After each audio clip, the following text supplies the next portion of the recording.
Oke.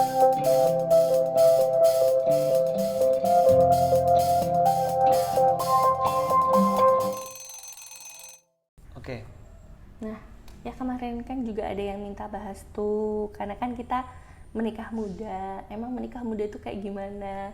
Kadang aku juga lupa kalau kita itu menikah muda. Lihat anak-anak muda menikah, kayak kemarin Hawariyun. Terus siapa lagi ya dulu itu? Hawariyun tuh nikah muda nggak sih? Nggak tahu. Nggak tahu Nggak juga tahu. nikah ya. Atau siapalah orang-orang lain yang menikah muda tuh kayak, ya Allah, Masya Allah, mereka menikah muda gitu. Hey, kau juga menikah muda, kau lupa ya gitu. Aku bener-bener lupa. Terus ngeliat adik-adik belum menikah gitu, kayak mereka tuh masih kecil aja. Loh, mereka itu umurnya udah lebih dari 21 toh. Lah, belum menikah. Loh, aku tuh 21 udah menikah. Lah, aku cilik banget ya nikah gitu. Nah, terus ya itulah, ada yang tanya-tanya kenapa sih kita menikah muda kayak gitu. Kenapa sih kita menikah muda? Kalau ayah dulu sih gini, ada teman yang pernah bilang ke ayah kalau menikahlah, kamu nikah muda ya, biar ketika kemudian misalnya gini, pakai perbandingan usia waktu itu. Kamu nikah usia 22 gitu, terus kemudian anakmu lahir itu di usia pernikahan tahun pertama, maka ketika anakmu masuk masa-masa akil balik atau masa-masa yang kemudian, ya kalau orang bilang masa-masa puber, masa-masa rebel gitu, kamu masih cukup muda untuk menemani dia, masih cukup muda untuk membersamai dia tanpa harus ada gap. Meskipun ketika ini dikatakan pada tahun 2012 kayak gitu, karena memang waktu itu yang membuat membuat ayah mantap nikah. Dan ironisnya orang yang ngomong ini ke ayah, sampai sekarang masih belum nikah juga. itu jadi kayak gimana gitu, tapi nasihatnya benar begitu, karena 2012 misalkan ayah nikah kan biru lah ya 2014 ya. 13. 13 ya. Jadi dalam 2013 itu kita menikah. Oh iya deh, nikahnya Januari kita menikah. Habis itu Desembernya anaknya lahir kayak gitu. Jadi setahun itu kita peristiwa besar terjadi. Jadi banyak peristiwa besar. Jadi ketika biru usianya belasan tahun itu masih usia ya belum sampai 40 lah seperti itu. Udah belum sih? Belum sampai. Kayak gitu. Jadi ya masih cukup muda untuk kemudian ngobrol, kemudian gugus obrolannya tidak terlalu jauh begitu. Meskipun ya lagi-lagi tadi seperti yang ayah bilang, internet mengubah segalanya. 2012 itu kan belum terlalu banyak ya. Ya. Ya. HP kita juga masih belum Android, karena Android hitungannya mahal ya dulu ya. Yang jelas internet menjadikan kayak ada semacam pertumbuhan teknologi eksponensial. Jadi benar-benar kayak beda banget, padahal cuma selisih 2-3 tahun aja begitu. Sehingga pada akhirnya bahan obrolan, kemudian pengalaman, experience dan sebagainya terbaginya bukan lagi berdasarkan usia, tapi berdasarkan kapan dia lahir di era teknologi itu begitu. Biru itu kan termasuk alpha ya dia, generasi alpha, dibanding dengan ayah sama bunda yang saat ini generasi kita tuh Y kalau nggak salah, kalau pakai usia. Jadi cukup jauh begitu, tapi ya at least tidak jauh-jauh banget lah seperti itu. Itu alasannya ayah dulu. Kalau bunda? Alasanku sih karena waktu itu aku memang udah jadi fitnah, udah jadi fitnah lah kayak gitu di kampus, di mana-mana udah jadi fitnah. Apa sih? Kayak takut gitu loh. Ya, ada banyak orang deketin kayak gitu. Ya, kan bunda kan cantik gue. Maksudnya ya kalau dibilang cantik itu anugerah, alhamdulillah. Tapi kadang cantik itu juga agak menakutkan kayak gitu loh. Makanya aku benar-benar respect sama orang-orang yang bercadar karena mereka melindungi dirinya sendiri kayak gitu dari fitnah. Karena memang fitnah itu luar biasa kayak gitu. Banyak orang yang deketin. Ada beberapa yang nembak loh ya. Aku. Ya terus kamu dia nembak beneran.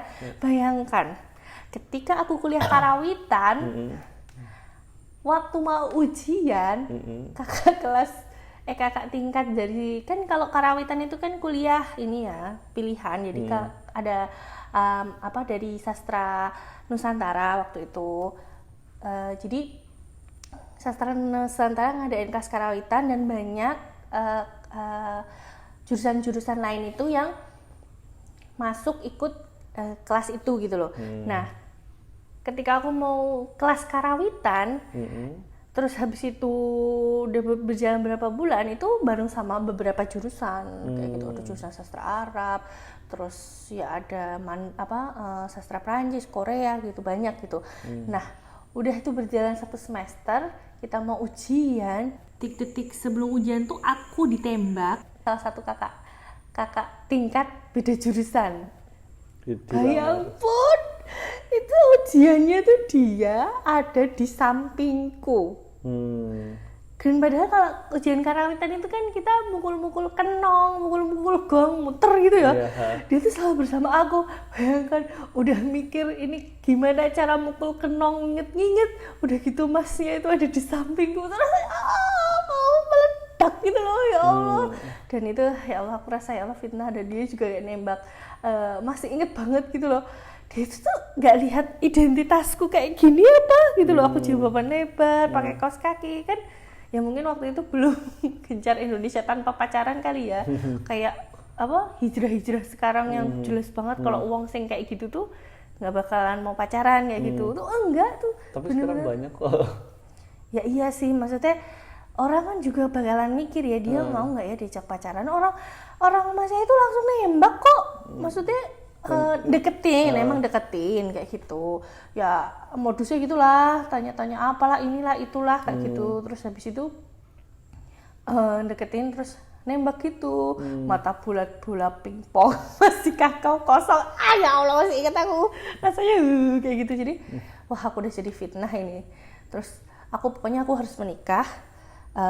Aku mau ngirim ini proposal ke guru ngajiku kayak gitu loh. Tapi ntar dulu deh setelah aku selesai skripsi kayak gitu.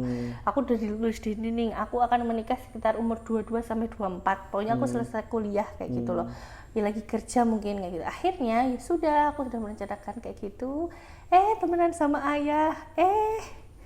Aku dilamar sama kamu. Ya sudah.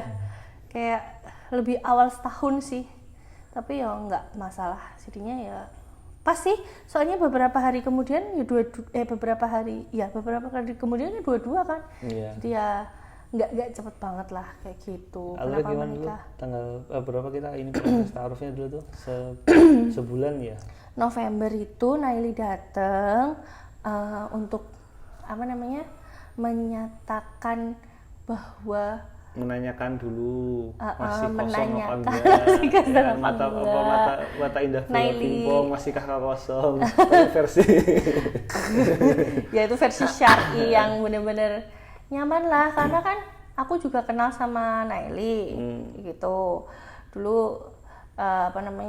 Semua adikmu itu kan temanku di IF kan, jadi yang ADF tuh temanku, jadi kayak ngerasa nyaman gitu. Pertama tuh ngobrolnya cuma gimana sih Mbak mentoring di UGM kayak gitu. Ya aku terangin karena aku kan jadi mentor waktu itu. Bunda nggak ngerasa kok ada maksud lain tersembunyi? Nggak ada.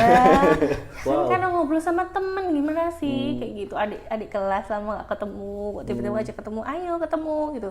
Ngobrol-ngobrol kok di akhir pas kita pamitan tuh udah mau salim gitu kok tiba-tiba Mbak Asa sebenarnya aku mau menyampaikan sesuatu, ini pesan dari Bang Zia kayak gitu. Terus deg-deg. Hah? Ya enggak lah, deg-degan orang. Apaan aku tuh nikah sama enggak deg-degan kali. Gitu. Itu ya Allah. Itu aneh banget, soalnya aku mikir, aku kalau menikah nanti gimana ya? Aku pasti deg-degan. Kok enggak ya nikah sama aja?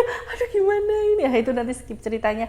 Nah, itu akhirnya Nening bilang kalau Bang Zia berniat melamar Mbak Asa kosong enggak? Ya aku bilang kosong. Sayangnya ya udah prosesnya sama murabi, sama kamu kayak gitu. Terus ya udah itu berlanjut, November Neri datang, terus Desember Bapak minta kamu datang ke rumah sama Pak Budi. Iya. Pak Budi Ilmawani yang bantu kita Iya, nikah. bantu jadi Terus perantara ya. perantara, karena yo gimana ya, orang tua aku ternyata tersentuh kepada Pak Budi yang ngomongnya halus kromo inggil kayak gitu. Ternyata ternyata apa namanya, Bang Zia ini punya pasukan kuat untuk meluluhkan hati saya dengan bahasa Jawa yang halus kayak gitu. Setelah dinikahin nggak bisa bahasa Jawa. Terus akhirnya ya udah itu Pak Budi datang sama kamu, terus seminggu kemudian keluarga datang. Pokoknya itu bulan Desember itu cuma alatnya seminggu dan seminggu kayak gitu. Seminggu datang, kamu ketemu bapak ibu, kan belum pernah ketemu. Kalau ibu udah pernah ketemu ya. Punya bayangan di kepala kalau ketemu kayak apa. Kayak apa? Kayak Tarzan. Tarzan itu loh, Tarzan yang itu loh. Iya, Tarzan yang itu loh, yang apa komedian itu loh. Iya, aku tahu. Maksudnya badannya potok, terus kumisnya baplang. Terus juga pandangan wajahnya tuh kumisnya melintir. Iya, pokoknya kan waktu itu informasinya bapak itu tentara mayor.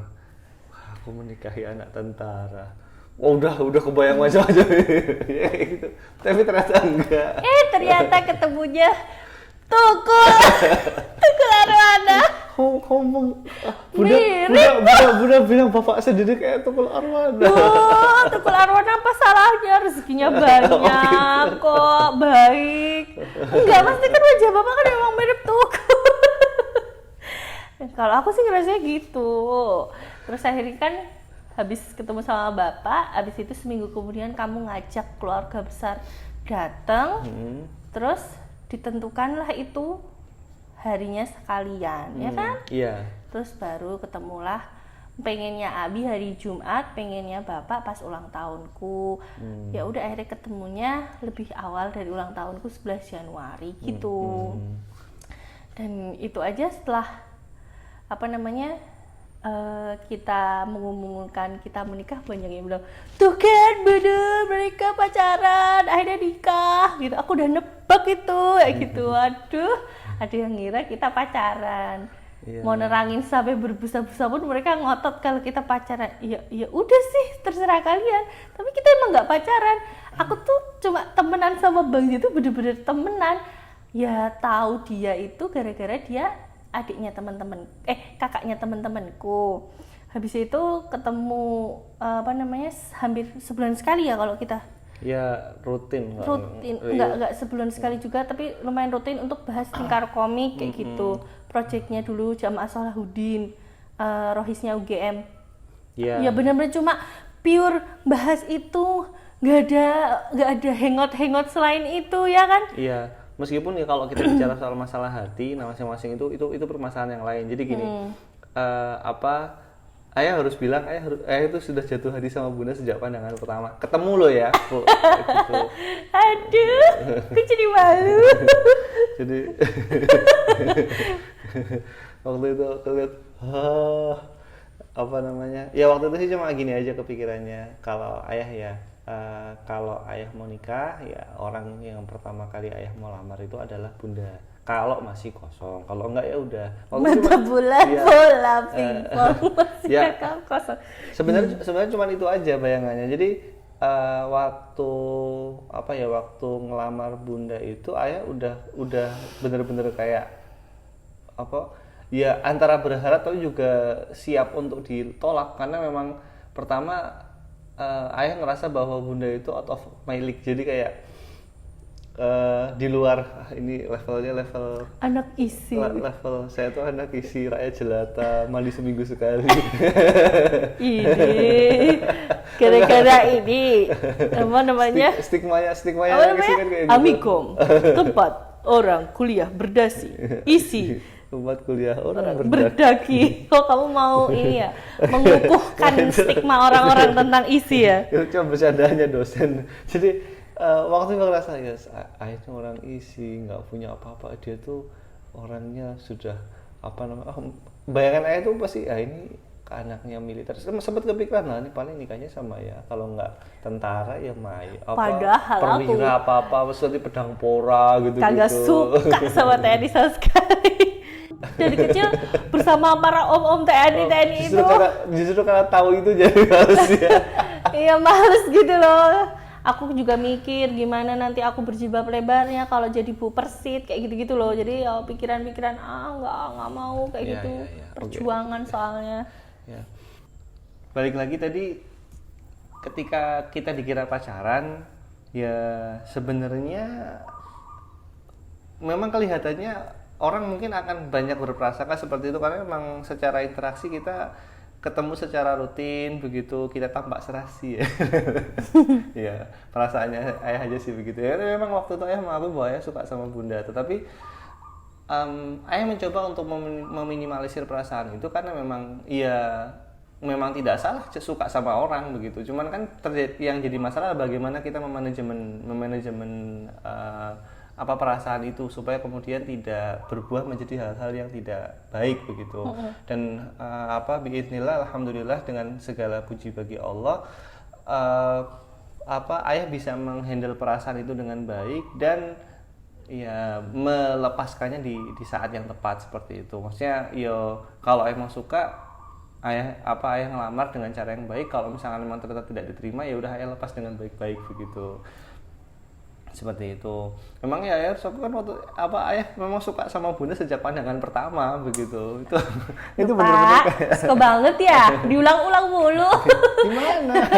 Jadi gini loh, kadang juga orang yang suka sama seseorang itu kan kayak tanpa sadar mengeluarkan perasaannya itu ketika komentar di Facebook misalnya kayak gitu. Dulu cuma ada Facebook sih, nggak ada Instagram, nggak ada apa kayak gitu ya. Yang kita bisa berkomunikasi massal di sosial media kayak gitu. Nah, kadang itu orang tuh ngira karena ya gimana sih orang suka, tapi kan kita nggak pacaran, orang cuma suka gitu, jadi kayak berlebihan kadang komentarnya gitu loh. Saling ingin membahas jadi kayak panjang kayak gitu. Padahal di situ juga ada orang lain kayak gitu. Nah, kadang tuh beberapa orang enggak kok Mbak Asa tuh dulu tuh ada hubungan dengan Bang Zia. Enggak, kita temenan aja. Enggak, udah ngotot sampai gitu. Aku tuh bingung. Maaf deh, yang punya relation sama Bang Zia itu saya atau Anda ya? Kok sengotot itu Anda bilang saya tuh punya hubungan dulu sebelum pernikahan sama Bang Zia kayak gitu loh. Mungkin itu sudut pandang orang ketiga ya, menilai bahwa apa yang kita lakukan itu sangat intens atau bagaimana mungkin begitu. Tetapi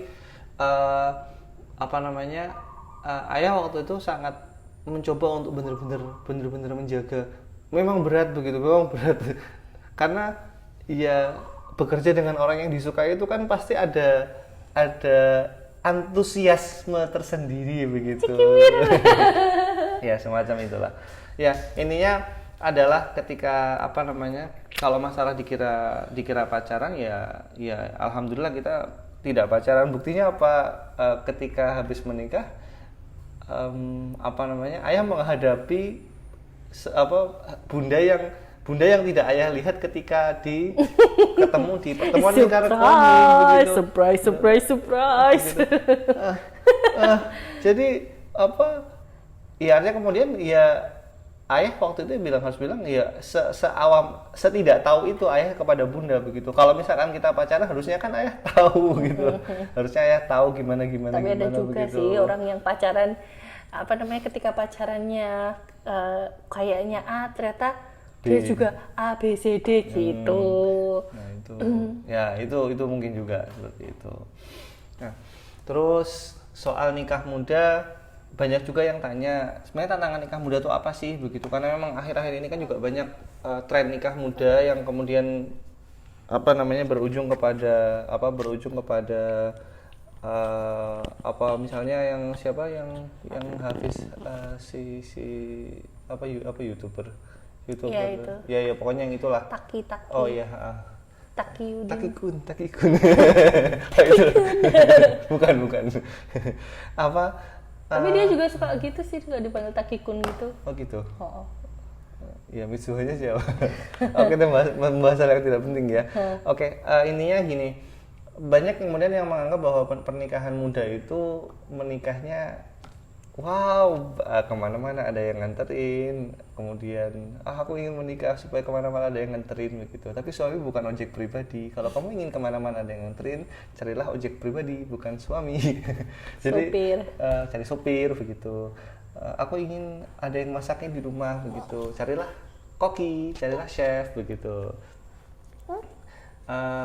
Pada praktiknya menikah itu tidak sederhana ya, tidak sesederhana bayangan orang-orang yang ingin menikah muda. Jadi mungkin waktu itu ayah juga berpikir hal yang sama tapi sedikit lebih advance. Jadi bahwa iya, aku akan bahagia karena aku begini, tetapi memang tidak seperti itu. Nah, masalahnya tidak seperti itunya itu banyak orang yang kemudian tidak mengukur bahwa ya pernikahan itu bukan hanya masalah enak-enaknya aja begitu, bahwa yang tidak enaknya juga banyak begitu. Kayak misalnya kalau nikah muda waktu itu Bunda yang dikira hamil duluan itu ya. Gimana itu Bunda? Ya random aja, ibu setelah biru udah gede lumayan gitu cerita. Dulu ada pas di tukang sayur ada yang tanya, Bu, emangnya anaknya ambil duluan ya Bu, kok nikah cepet-cepet kayak gitu. Itu sungguh pertanyaan yang berani. Tapi ibu santuy jawabnya. Enggak, maksudnya ayah itu kalau misalkan ada prasangka seperti itu, ya gimana sih? Itu pertanyaan yang sangat berani loh, ditujukan kepada seorang ibu mertua, ibu dari anak perempuannya yang begitu, yang kemudian ditanyakan secara. Tapi Bapak tidak tahu para perempuan itu kan bermacam-macam. Oh begitu. Iya, ada yang kayak aku nggak enakan, sama ibu tuh nggak enakan. Ada yang santai aja ngomong kayak gitu. Itu berani sekali, tetap itu berani sekali. Ya biasa aja kayak itu. Terus ibu jawab aja, enggak Bu, enggak hamil duluan kayak gitu. Terus aku tanya sama ibu rasanya gimana pas ditanyain gitu? Biasa, ya biasa aja gitu. Lah emangnya kok biasa aja? Emang nggak ngerasa gimana? Ya nggak gimana orang kamu nggak nikah duluan kok kayak gitu. Nggak hamil duluan. Jadi nggak hamil duluan kok. Ya aku tuh bersyukur banget gitu, ibu itu ya selain hatinya baik, lembut, juga ya masalah itu tuh ibu nggak jadi masalah gitu. Aku kan inget kan waktu kita nikah tuh yang harus diyakinkan banget kan ibu kan kayak gitu. Nah, jadinya ya benar-benar alhamdulillah banget ketika ibu jawab ya nggak apa-apa, orang kamu nggak hamil duluan kok. Jadi ibu nggak tersinggung sama pertanyaan itu kayak gitu. Nah, itu aku bersyukur banget gitu, alhamdulillah ya Allah kayak gitu.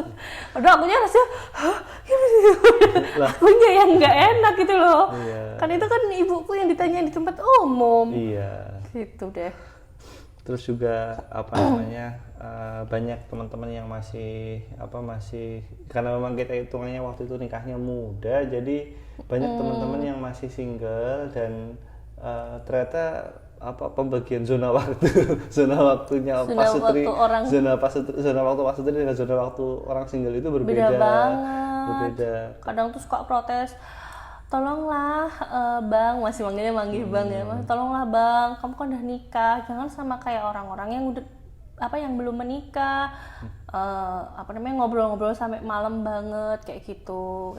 Terus kumpul-kumpul sampai malam banget gitu biar ya sama teman-temannya. Iya, tapi kan kamu udah ada orang yang nunggu di rumah kayak gitu. Nah itu, dan rasanya sekarang setelah teman-teman semua menikah itu, semuanya memahami, semuanya bekerja sama dengan baik. Kayak rasanya tuh seneng gitu loh sekarang itu. Kalau dulu ya Allah rasanya tuh berat gitu rasanya tuh. Ya gimana? Kayak berjuang sendiri. Ya waktu perasaan kayak gini juga inget waktu itu ada temennya ayah yang satu organisasi yang kemudian dia itu setelah dia nikah kemudian cerita sama ayah gitu, sebetulnya dulu tuh aku mangkel sama jenengan mas kayak gitu, kenapa kok jenengan katanya setelah menikah itu nanti karir dakwah itu akan semakin naik nanjak begitu, tapi kok setelah nikah kok tiba-tiba menghilang dari organisasi, seolah-olah kemudian menghilang dari dakwah, semacam hal seperti itu. Awalnya dulu mangkal, tapi setelah aku nikah aku jadi paham kenapa jenengan waktu itu ngilang. Soalnya aku juga ngilang akhirnya. Jadi pada akhirnya sama aja begitu. Ya gitu deh. Ya seperti itu. Jadi memang pembagian antara ya masalah amanah dakwah, kemudian keluarga dan lain sebagainya ini memang jadi ya permasalahan dari dulu sih begitu. Kayak sekarang ada keluarga aktivis dakwah yang kemudian anak-anaknya malah nggak mau jadi aktivis dakwah, anak-anaknya malah jadi kayak rebel dan lain sebagainya begitu. Nah ini kalau menurut ayah pribadi ya begitu, tanpa bermaksud untuk menjustifikasi mereka bahwa yang ada mismanagement dalam pengelolaan waktu antara waktu dakwah dengan waktu keluarga. Prioritasnya ada yang kemudian salah narok begitu.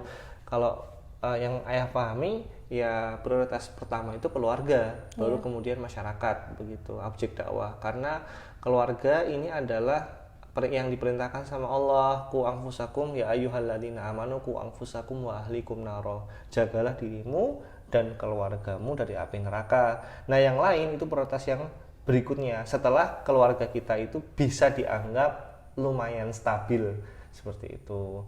Kalau misalnya di keluarga masih amburadul ya jangan ngurusin yang lain dulu, urusin dulu keluarga kita, selesaikan dulu yang di dalam, baru kemudian kita keluar. Ya, seperti itu. Terus tantangan selanjutnya tentang kuliah dan memiliki anak. Oh iya, waktu itu kita masih kuliah ya. Oh, itu berat juga ya waktu itu, karena kita memang harus mengatur strategi sebaik mungkin agar akunya selesai segera dan ayah juga selesai gitu. Saran dari kita sih untuk para pejuang nikah muda yang lagi studi ya jangan hamil dulu gitu, ya ikhtiar gitu kan, bisa. Boleh loh orang lagi masa studi. Kecuali kalau emang kayak udah S2 atau S3 itu lain cerita ya. Biasanya kan kalau sudah S2, S3 itu kan ada pasangan yang udah settle ya biasanya kayak gitu. Jadi ya nggak masalah untuk kayak meng-hire suster pembantu kayak gitu, khodimat ya kayak gitu untuk membantu. Nah, ingat banget itu ceritanya Teh Patra. Kalau kita kan dulu berjuang sendiri ya kayak gitu. Ayahnya yang cuti selama 1 semester kalau biar aku selesai lekas kayak gitu kan. Kalau yang Teh Patra, ceritanya Teh Patra, salah satu ummahat di Bandung itu, beliau itu menikah pas semester awal kayak gitu kuliah. Dan sama suaminya itu benar-benar yang mengatur strategi sedemikian rupa agar semuanya berjalan lancar kayak gitu. Nggak punya uang, itu diusahain punya uang agar bisa punya khodimat yang bantu kayak gitu. Jadi urusan rumah itu udah mereka nggak ngurusin kayak gitu. Anak-anak tuh mereka bawa kuliah, terus ya udah ketika kuliah tuh Teh Patra tuh nitipin anaknya ke akhwat-akhwat yang lain kayak gitu. Jadi anaknya itu benar-benar sama akhwat yang lain kayak gitu. Prinsip mereka adalah kalau bisa dikerjakan orang lain, kenapa dikerjakan kita? Gitu. Jadi benar-benar membantu itu kayak gitu. Jadi kalau misalnya kuliah sambil nikah terus punya anak kayak gitu, kalau Allah punya anak ya nggak usah punya standar tinggi-tinggi tentang aku harus mengerjakannya sendiri kan aku istri kayak gitu. Kayak gitu-gitu deh. Mungkin maksudnya Teh Patra itu gini, yang bisa didelegasikan kepada orang lain didelegasikan. Karena tentunya ini ya, kalau misalkan kasusnya Teh Patra ini nitipin anaknya ke akhwat-akhwat yang lain, itu tentu dengan kemudian SNK, maksudnya ada istilahnya ada imbal balik. Maksudnya bukan kemudian kita menjadi pasangan yang annoying dan merepotkan orang lain begitu, tetapi kemudian ya kita tetap profesional dalam nah, itu jarang-jarang juga sih ya, dititipinnya. Maksudnya tadi ayah dengernya kok kayak wah ini jadi ngerepotin orang lain dong begitu. Ayah pikir sih enggak begitu, karena emang dalam apalagi tadi misalkan tadi Teh Patra emang emang punya mengusahakan punya khodimah dan lain sebagainya, ya itu kan juga bagian dari upaya untuk apa yang bisa didelegasikan, yang bisa kita fokus pada hal-hal yang kemudian sifatnya prioritas seperti itu. Ya itu hal-hal yang kemudian menjadi tantangan untuk pernikahan muda. Selain juga kalau misalkan nikah muda, umumnya cowok yang ini kalau dari sudut pandang ayah ya, umumnya orang yang nikah muda itu finansialnya belum settle banget, masih kemudian tahap awal ya, mungkin kerja posisinya masih fresh grade, pokoknya ada maisha ya, ada tapi begitu. ya tidak seperti orang-orang yang sudah settle yang udah ini. Nah ini juga nanti balik ke pilihan mau nikah dulu terus mapan bersama atau mapan dulu baru nikah supaya nggak ngerepotin pasangan. Nah ini kembali ke pilihan masing-masing. Tapi intinya kalau kita memutuskan untuk menikah muda, salah satu tantangannya adalah masalah finansial seperti itu. Maka kemudian ya bagi para cowok harus diupayakan gimana caranya. Tapi beda loh kalau ternyata mereka menikah muda karena didukung sama orang tuanya yang finansialnya udah kuat. Itu insya Allah, itu mudah sekali kehidupan pernikahannya. Ya itu juga sebenarnya nggak apa-apa juga sih. Jadi soalnya ada temenku. Memang ada, ya orang-orang seperti itu juga memang ada begitu. Karena memang ya Allah kasih rezeki mereka dari orang tua dan ya sah-sah saja begitu. Kita mau nyinyir juga nggak guna bagi kita begitu. Dia bisa nikah muda karena bapaknya tajir gitu. Ya alhamdulillah itu rezekinya dia. Kalau cerita tentang perjuangan nikah muda yang benar-benar nggak pakai backingan siapa-siapa ya kita. Yang benar-benar usaha kita sendiri maksudnya gitu loh. Ya. Tapi dapat rezeki orang tua nggak salah, kita juga nggak salah, maksudnya nggak ada saling salah-salahan, maksudnya kita sama-sama ini contoh aja nikah muda yang Miss Queen begini, yang nikah muda yang penuh dengan sokongan orang tua begini, dan itu nggak sama-sama nggak salah. Sama-sama nggak salah begitu. Kita juga punya contoh teman-teman yang dia benar-benar nikah mudanya dari nol, kayak ada teman yang dulu sempat cerita. Pindah kontrakan, sudah packing barang, karena memang kontrakannya waktu itu sudah habis dan disuruh untuk pergi, sudah packing barang, sudah diangkut ke pickup, tapi nggak tahu mau pindah kemana karena belum ada tempat tujuan. Nah itu kan repot. Ada juga yang pernah pasangan yang kemudian pernah sampai ngumpulin recehan karena saking nggak punya uang, ngumpulin recehan buat belanja sayur dan beras ke pasar begitu. Jadi ngumpulin recehan dari seluruh rumah begitu karena benar-benar nggak ada uang. Ya ada yang kayak begitu juga. Jadi susah nggak? Ya sisi nggak enaknya memang susah, tapi sisi enaknya adalah orang-orang yang sudah pernah mengalami hal-hal seperti ini itu mentalnya akan jauh lebih tangguh daripada orang-orang yang selama ini ketika kemudian dia menikah hidup seperti dia dapat support dari orang tua begitu, dapat support dari orang tua, tidak pernah kemudian merasa khawatir akan kesulitan keuangan, bagaimana bayar ini bayar itu, bagaimana pompa rusak seperti itu ya. Mentalnya berbeda begitu. Tapi juga orang-orang yang diberikan anugerah ini juga bisa dibentuk mentalnya seperti itu. Nah, caranya gimana ya? Ya terserah mereka, terserah orang tua mereka bagaimana mendidiknya, bagaimana seperti itu. Tapi intinya adalah masing-masing seperti yang Bunda bilang tadi, nggak salah ya dua-duanya. Enggak. Tapi aku cukup bangga ngerasanya kita tuh nggak dapat sokongan dari orang tua full gitu lah ya. Ada orang tua tuh menyokong gitu. Pastilah nggak ada orang tua yang kemudian ada ya orang tua yang kayak gitu, tapi kebanyakan orang tua yang baik tidak seperti itu. Ya nggak baik, maksudnya ada juga kan yang orang tua yang memang pengen anaknya mandiri, tapi kan maksudnya pasti ada rasa sayang, apalagi umi ibu gitu, pasti kan ada rasa sayangnya gitu loh. Aku tuh kayak kita tuh mandiri tuh kayak kerasa seperti Bu Ainun dan Pak Habibie. Bedanya Bu Ainun sama Pak Habibie itu ada di Jerman, kita tuh cuma ada di Bantul gitu, cuma beda tempat aja tapi sama-sama berjuang dari nol gitu. Kayak rasa iya keren, aku kayak Bu Ainun, keren kayak gitu. Ya seperti itu. Ya gitu ya. Ya, makasih Bunda sharingnya. Oke. Jika kamu suka dengan apa yang kami bagikan, jangan lupa untuk like, comment, dan subscribe. Terima kasih.